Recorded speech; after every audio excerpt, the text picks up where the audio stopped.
नमस्कार दोस्तों, मैं अजय कुमार त्यागी। काम की बात एपिसोड श्रृंखला में आपका स्वागत है।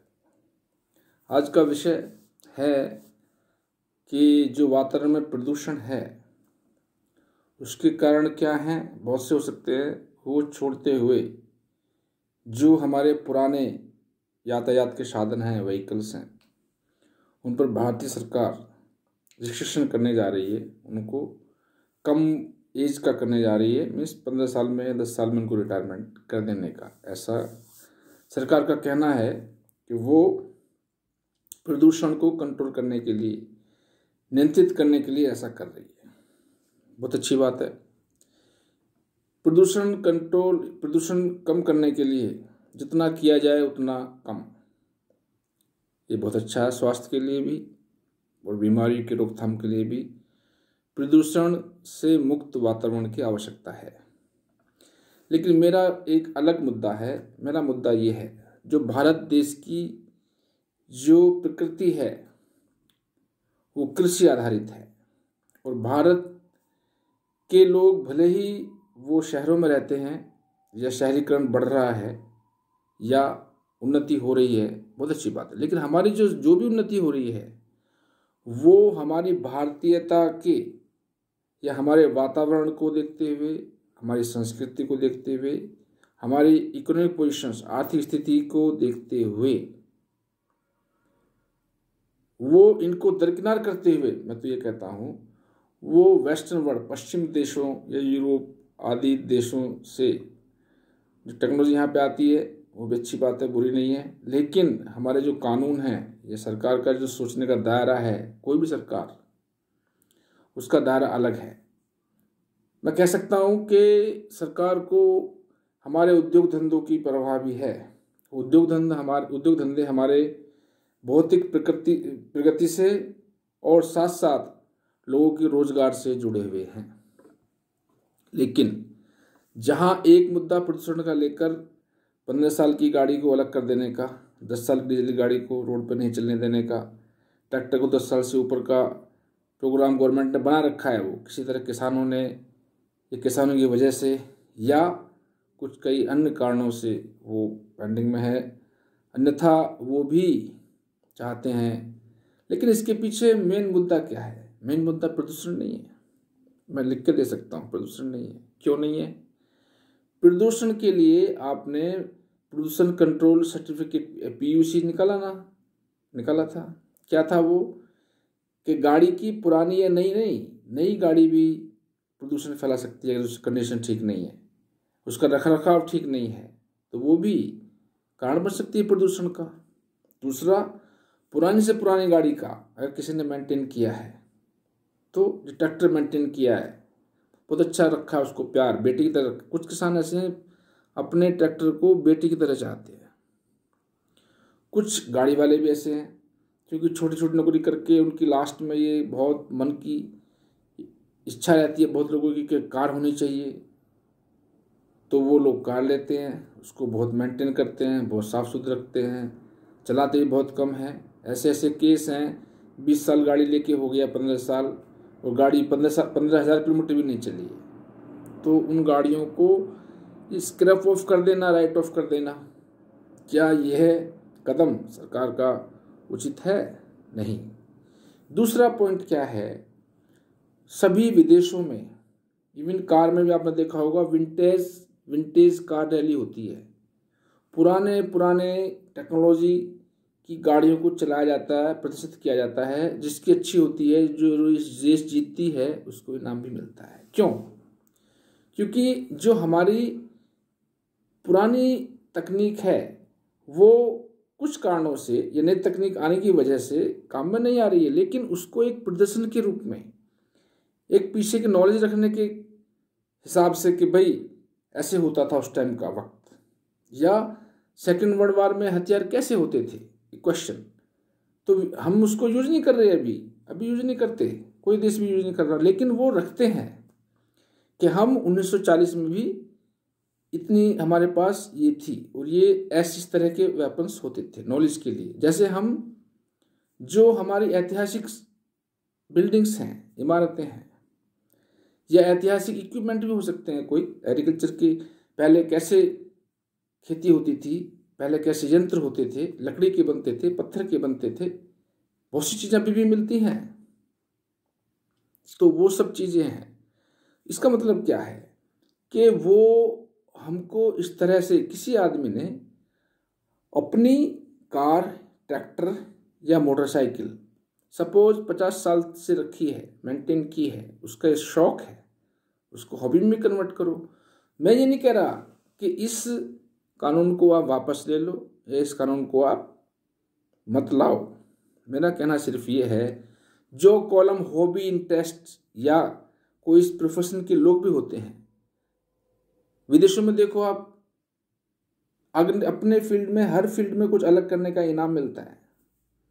कुछ लोग डाक टिकट इकट्ठा करते हैं, कुछ लोग पुराने रुपए, सिक्के 1500 साल पहले के इकट्ठा करके रखते हैं, कुछ लोग पुरानी गाड़ी, ट्रैक्टर्स जिसका इसमें शौक है उसे रखते हैं। तो जो चीज़ 100 साल, 50 साल, 60 साल पुरानी है, उसका शौक है उसे मेंटेन करने का, उसका उससे लगाव है, अगर वो उसको अच्छी कंडीशन में रखता है, तो क्या भारतीय सरकार को या किसी भी राज्य स्तरीय सरकार को उसको उसका हक नहीं देना चाहिए? जरूर देना चाहिए, ऐसा मेरा मानना है। रही बात रिप्लेस करने की, तो भाई लोगों आप सोचो, जिस पे पैसा है, जो शौकीन है, जिनकी स्थिति बहुत अच्छी है, वो तो गाड़ी 15 साल क्या 10 साल में बदल देते हैं। अगर ट्रैक्टर की कीमत कम है और किसान संपन्न है तो 5 साल में ट्रैक्टर बदल देगा, वो तुम्हारे कहने की जरूरत नहीं है उसको। लेकिन ट्रैक्टर खेत में चलता है, कम टाइम के लिए चलता है, उससे प्रदूषण कौन सा हो रहा है भाई?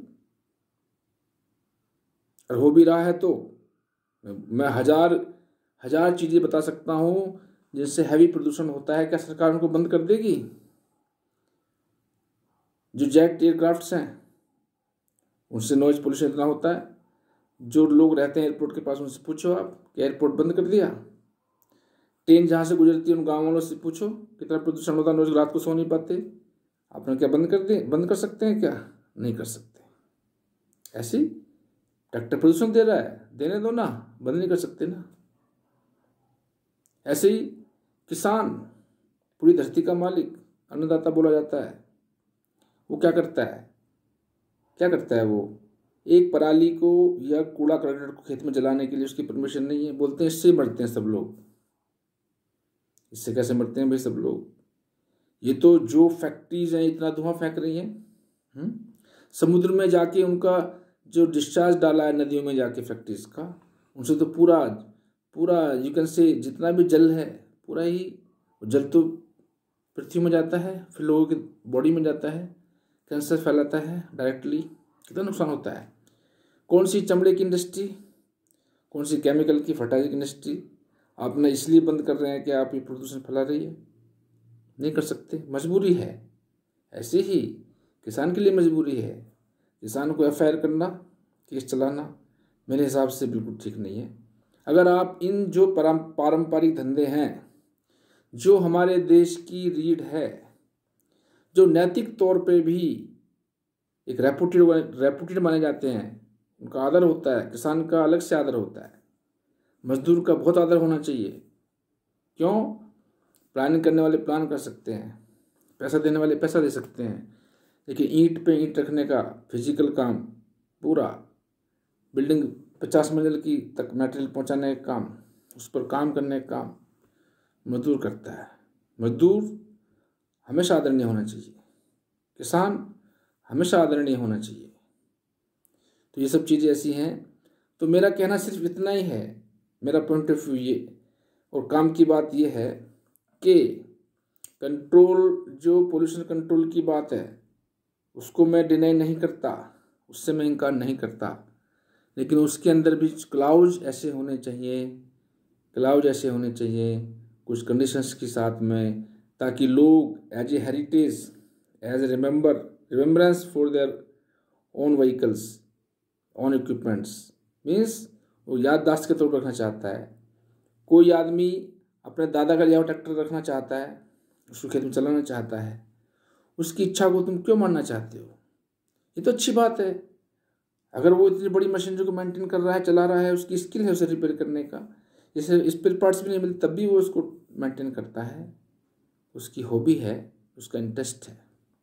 जब तक आप इंडिविजुअल किसी व्यक्ति को उसकी खुद की पागलपन या उसका रुचि जिस फील्ड में है, जिस क्षेत्र में है, उसको पूरा स्कोप नहीं देंगे, उसको स्पेस नहीं देंगे, आपके इनोवेशन नहीं हो सकते, आपके लोग कुछ नया नहीं कर सकते। यही कारण है कि भारतीय खोज में और अन्वेषण में पीछे चल रहे हैं। इसमें सरकार की भी भूमिका है। अब आप देखो उल्टी तरफ, आप कार की रेस होती है, Formula 1 Formula 2 आप देखते हैं, एक्सीडेंट होते हैं, मरते हैं, खूब सब कुछ होता है, लेकिन कार रेस को कभी बंद किया गया है? नहीं। डॉग फाइटिंग होती है एयरक्राफ्ट्स की, एयर शो होते हैं पूरे वर्ल्ड में, एक्सीडेंट्स होते हैं, क्रैशेज होते हैं, नुकसान होते हैं, उन्हें बंद किया गया है? नहीं किया गया ना। ट्रैक्टर एक्सीडेंट हो जाए, पूरा टोली बंद, इसके पीछे कोई नहीं बैठेगा इस पर। मतलब क्या हुआ? एक जुगाड़ चलता था, कम इनकम ग्रुप के लोगों ने एक जुगाड़ बनाया था, वो 50-60 हज़ार में चलता था, जो भी कुछ चलता था, उसका एक्सीडेंट हुआ तो क्या किया गया? इसे बंद करो। अच्छा, बसेस का, ट्रक्स का, जो बड़ी बड़ी इंडस्ट्री व्हीकल्स बना रही है, रोज एक्सीडेंट होते हैं, बंद किया गया क्या? इसका मतलब क्या है? इसका मतलब आप इंडस्ट्री को बढ़ाना देना चाह रहे हैं, ठीक है, लेकिन आप जो हमारे लोकल लोग हैं, जो स्थानीय लोग हैं, अपनी ज़रूरतों को पूरा करना चाहते हैं, वो अपना दिमाग लगाना चाहते हैं, कम से कम कीमत में अधिक से अधिक काम करना चाहते हैं, उसको तुम रोकते हो, बैन लगाते हो। इनोवेशन कहाँ से होंगे? इनोवेशन नहीं होंगे। आज पशुओं की हालत क्या है? कोई उनको पूछता नहीं। क्यों? बैलगाड़ी पे रोक, बैल नहीं पालोगे। भैंसा पर रोक, उनकी कंपटीशन क्यों नहीं होते? बैलगाड़ी की रेस क्यों नहीं होती? बैल की रेस क्यों नहीं होती? उनको गांव गांव एम्प्लॉयमेंट मिलेगा, लोग पालेंगे, उसको अच्छा इनाम रखो, गवर्नमेंट बूस्टिंग करे, ये सब चीज़ें हो सकती हैं। लेकिन हकीकत क्या है? कहने के लिए हम सब हिंदुस्तानी हैं, सरकार देसी है, सरकार आपकी है, सब कुछ है, लेकिन कानून बनेंगे और देशों के हिसाब से, कानून बनेंगे इंडस्ट्री के हिसाब से। अंग्रेज़ों ने पूरा यही किया था 200 साल। भारत की जो खुद की कुटीर उद्योग धंधे थे, उनको चौपट करने के लिए नए नए कानून बनाए गए, और आज ऐसी स्थिति है, कोई भी चीज़ आपको बड़े बड़े इंडस्ट्री की ही लेनी पड़ेगी, आपको लोकल स्थानीय चीज़ें नहीं मिलेंगी, क्योंकि लोग उसमें नहीं रहेंगे जब सरकारी तौर से या सामाजिक तौर से उसको कोई एनकरेजमेंट नहीं मिलेगा, हम एनकरेज नहीं करेंगे, उत्साहित नहीं करेंगे। तो आज की काम की बात में मैं ये कहना चाहता हूँ, सरकार एज ए होल नियम लेके आए, प्रदूषण को कंट्रोल करे, लेकिन उसमें भारतीयता की, अपनी जो किसानों की या किसी कम इनकम ग्रुप वाले की जो फीलिंग्स हैं, उनका भी ध्यान रखे। खाली इंडस्ट्री को बूस्ट करने के लिए, खाली एम्प्लॉयमेंट देने के लिए, या खाली एक उन्नति दिखाने के लिए, क्योंकि जो उन्नति दिखाई जाती है, ये उन्नति भी मेरे प्यारे भाइयों, आप समझ लीजिए इस बात को, आप नहीं समझते हैं, ये आदमी की उन्नति या सरकार की उन्नति या कुछ अगर ज़्यादा कर्जे पे आधारित है तो उन्नति नहीं, वो पानी का बुलबुला होता है, जब टूटेगा तो तबाही आ जाएगी। तो इसलिए जैसे देश श्रीलंका, पाकिस्तान आपने देखा, वही देश हैं, बड़े हैं, लेकिन सब कुछ क्या था? बाहर से कर्ज लेके दिखाया गया, देश को चलाया गया। अगर हिंदुस्तान में हुआ तो ये भी बहुत खतरनाक स्थिति होगी। तो जो प्रोग्रेस वो होती है जो वास्तव में अपनी बुनियाद पर खड़ी होती है, और जिसमें बाहर का लिया पैसा कम होता है, अपना कमाया हुआ ज़्यादा होता है। अगर ज़्यादा बाहर का हुआ, कमाया हुआ कम हुआ, तो वो हो सकता है वो नतीजा दिन तक ना रुके। तो आज की काम की बात में इतना ही। जल्दी ही किसी विषय फिर बात करूँगा। तब तक के लिए नमस्कार, धन्यवाद, जय भारत।